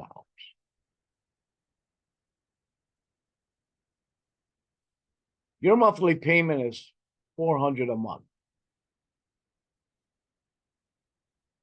Well, you got a lot of equity in this property, and you don't want to touch that first mortgage. You got such a good rate.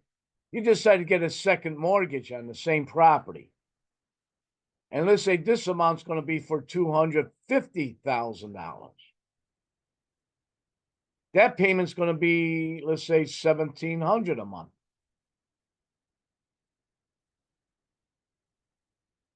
Well, the second note holder doesn't like being in second position. And if you default on that first mortgage, chances are your first mortgage will get paid in full. Chances are the second mortgage will not get paid in full. So what they do, they have the owner make one payment. They combine these two payments together, which comes out to $2,100 a month. They make one payment to the second note holder. They take out what they have coming, and they make sure that the first mortgage is never going to be defaulted. That's why they call it a wraparound. You have one mortgage that wraps around, one mortgage payment that wraps around two different mortgages. That's a wraparound loan. Open-ended loan. The last paragraph, you got to highlight that. Occasionally, you're going to see that, not too often. Let's say you purchased a home several years ago, and you borrowed $100,000. Now, you had this property for years, and you're paying down the mortgage. Now, you only have a balance of $60,000.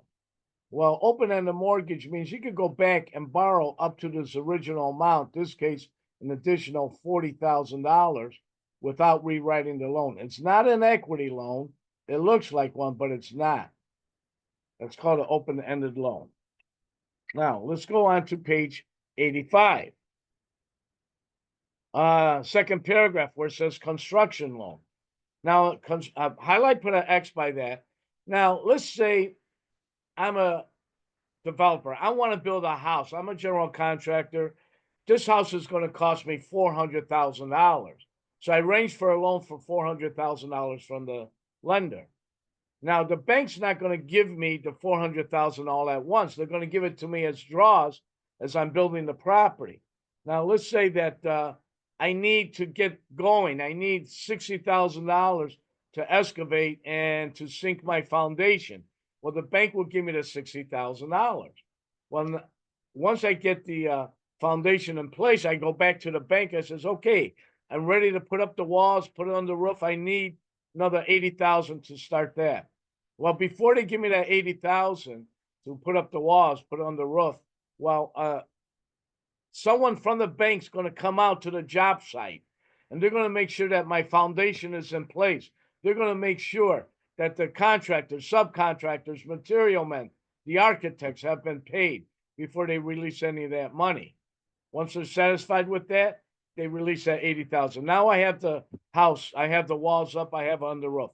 Now I want to start the interior. Okay, I need another $80,000 to start the interior. Well, before they release that $80,000, again, someone from the bank comes out to the job site, make sure the walls are up. Again, making sure that the contractors, subcontractors, material men all have been paid. So because it requires a lot more supervision, the interest rate is a lot higher. It's around 10 to 11%. And it's a short-term loan. It has to be paid off in full in 1 year. That gives me enough time to build a house, put it on the market, sell, and close. Much higher interest rate. Very common. Sales leaseback. You can put an X by that. That's actually going to come up again in chapter 15. I don't know if you ever, maybe never paid attention, but if you're sometimes driving along the highway, you see a sign on a industrial building, for sale, lease back. So let's say that I own a factory building. What I want to do is sell my building to you. You're the investor. So let's talk about the benefits to each one of us. Well, one thing, as me as the owner of the property, what I want to do is sell the building to you, but I want to sign a long-term lease to stay there. So the benefits to me is once I sell my building to you, I release a lot of the equity in my property. I could pay down my debt. I could use that money. I could retool, maybe become more efficient in my factory. That's one benefit of me selling it. I'm going to sign a long-term lease with you. I'm still going to occupy the property. Now, the lease I sign with you, the money I'm paying you every month is a business expense for me. So it does help me, as far as the write-offs are concerned. I also, by selling to you and leasing it back, I get to stay in the same location. I don't have to worry about losing employees. I don't have to worry about losing customers. I'm still at the same location. Now, those are my benefits, which are pretty good. Let's talk about benefits to you. You're the investor. Well, one thing, whenever anyone buys any investment property, what they could do is they could write off depreciation. It's a tax write-off, even though the property doesn't lose value generally, but it's just a paper loss. Another benefit to you, you're going to have a long-term tenant. I'm going to sign a long-term lease, so you don't have to worry about having a vacancy. And you don't even have to worry about me paying you any money because your bank just gave me whatever they did, in my equity, $1 million. So, I got the money. Another benefit to you is that since it was my property, I know everything about the mechanics of the property. I know about the three-phase electricity. I know about the heating. It'd probably be less maintenance for you. Now, in a sales leaseback, the owner becomes the tenant or the lessee. In fact, let me write that down over here. The owner of the property, I'm the owner, I sold it to you, becomes the tenant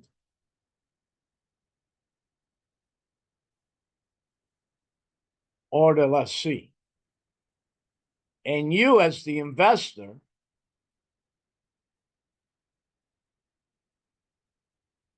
you're the investor. You become the landlord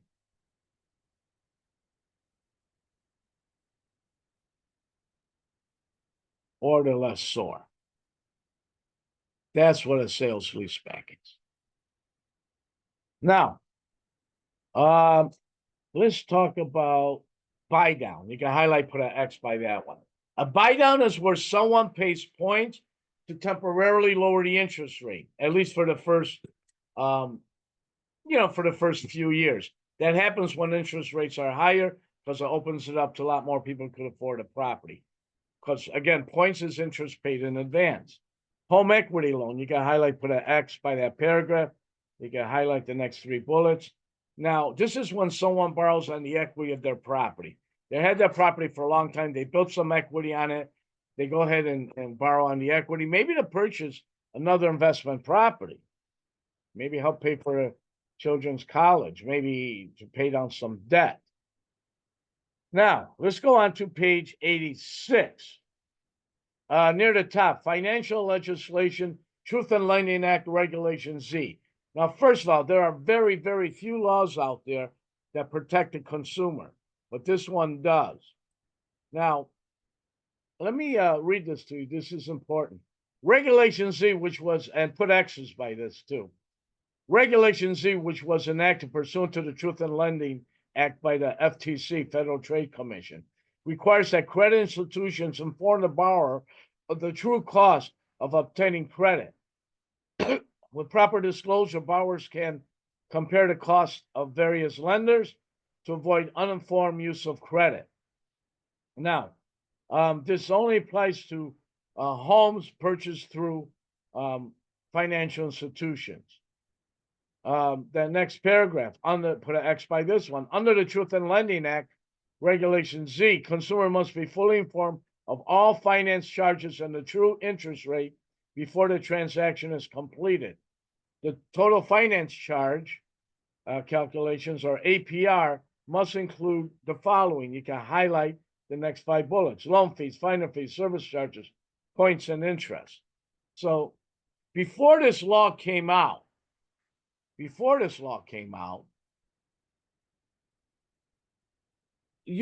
a home you wanted to buy. You called 5 different banks. You ask them, hey, what's your interest rate? One bank says, well, our interest rate is 5%. Another bank says, well, our interest rate is only 1.25%.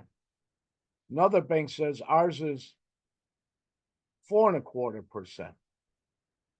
Another bank might say ours is 2.5% interest rate. Another bank says ours might be 3.75%.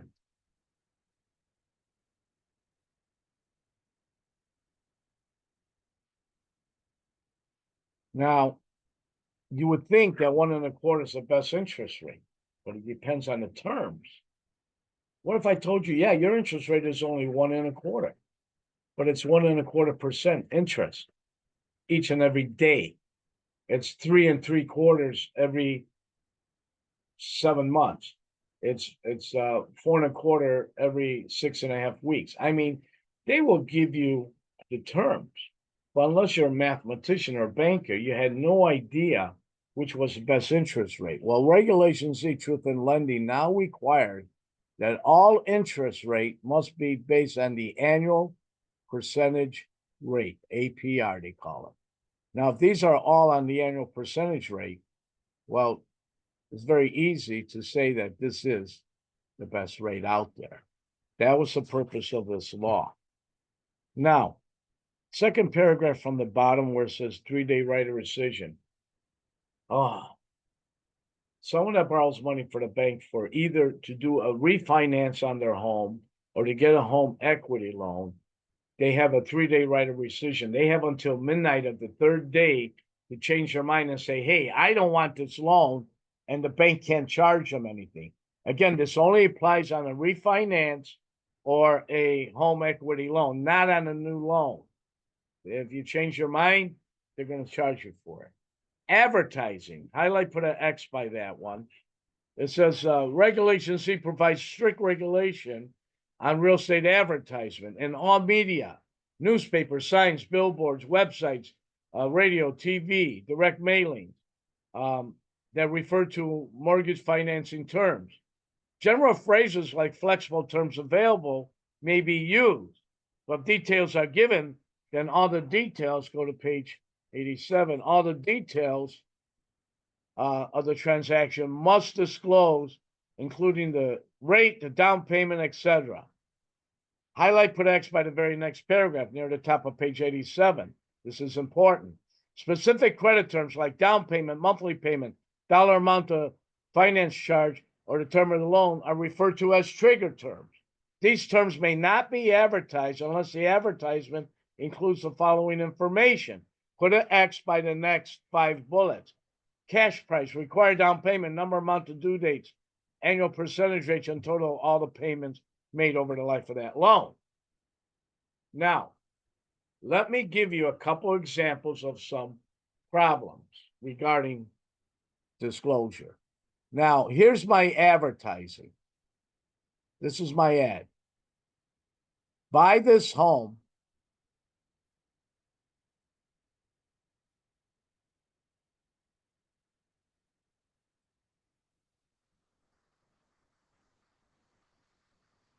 with a low interest rate.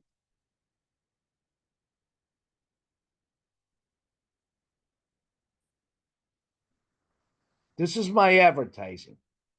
Buy this home with low interest rate. Now, of these 5 bullets, do I have to disclose? I'm asking you now. Do I have to disclose the cash price? The answer is no. What about required down payment? No. What about the number, amount, and due dates of all the payments? Nope. What about the annual percentage rate? The answer is no. What about total of all payments made over the life of the loan? No. I have to disclose nothing to you with this particular ad. Another state exam question. Buy this home with low interest rate of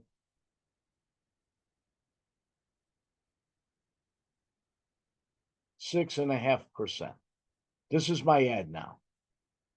My question to you, based on the state exam, do I have to disclose the cash price? The answer is yes.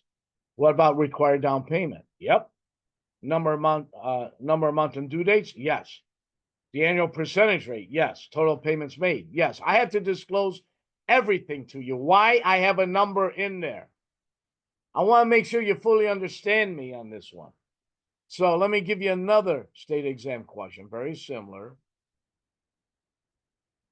Buy this home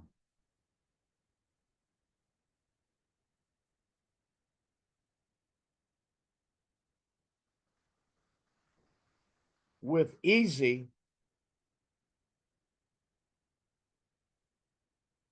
monthly payments. I'm giving you a state exam question, so.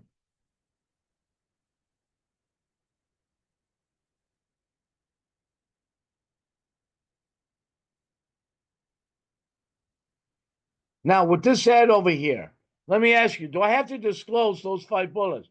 Cash price, the required down payment, and interest rate? No, I have to disclose nothing with you. Now, buy this home with easy monthly payments of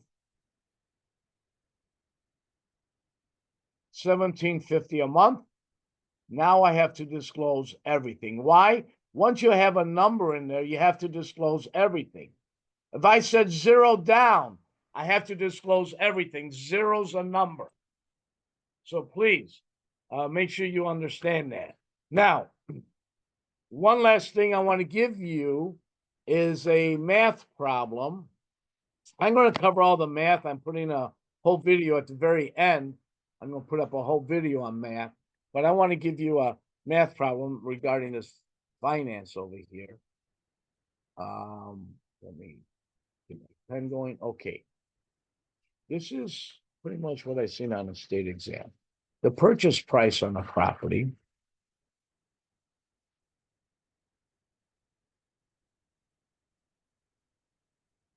pay attention to this.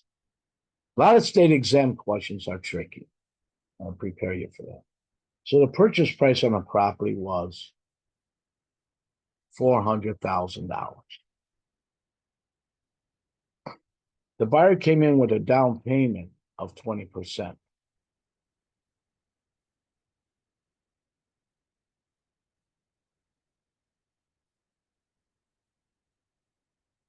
They agree to pay points of 3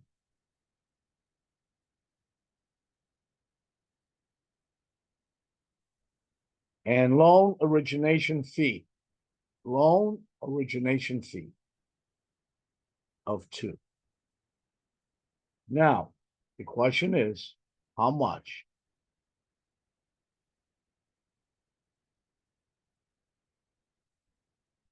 did the buyer pay?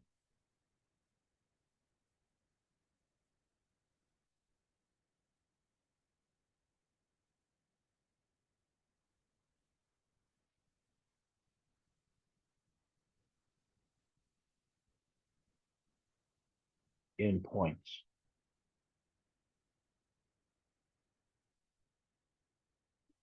Now, points and loan origination fee are always based on the loan amount, So the purchase price was 400,000. 20% of 400,000 is $80,000 minus a down payment of 80,000 means that we have a loan. This is the purchase price. This is your down payment. And the loan is for $320,000.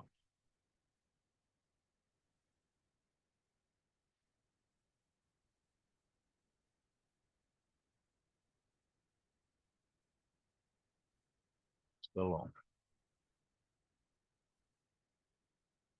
Now, the buyer agreed to pay 3 points and 2 loan origination fee. Remember, it's 3% Every point is 1% of the loan amount. Every loan origination fee is a percent of the loan amount. So, the loan amount is 320. My question is, how much do they pay in points?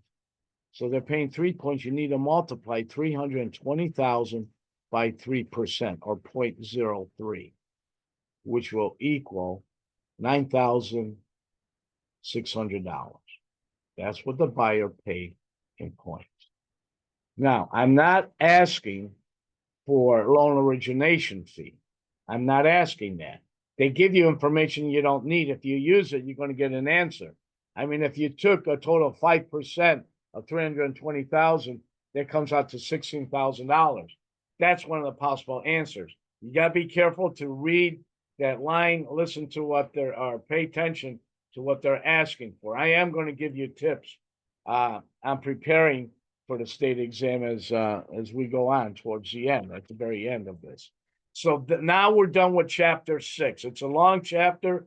Please don't forget to do all the chapter quizzes. Keep up with them.